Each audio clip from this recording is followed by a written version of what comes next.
Bukas ang pinto. Magandang araw po sa inyo, kapit pandasal na po tayo. Ito po si Cardinal Chito Tagle.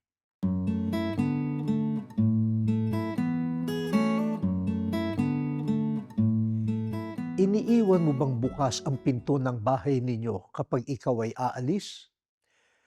Kapag may kumatok o nag-doorbell, sinasabi mo ba agad na bukas ang pinto?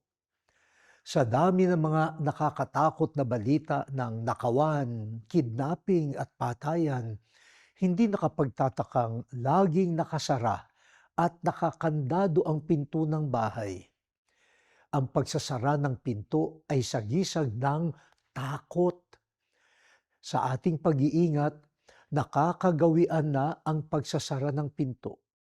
Pinaghihiwalay ng nakasarang pinto ang taong nasa loob sa taong nasa labas.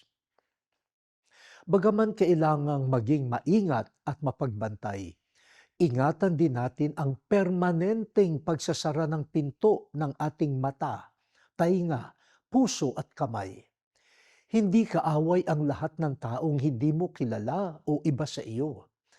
Ang taong galing sa ibang lahi, kultura, bansa at relihiyon ay hindi kaaway na dapat pagsarahan ng pinto. Kapag bukas lang ang pinto para sa kauri at kakampi natin, nagsisimula na ang diskriminasyon.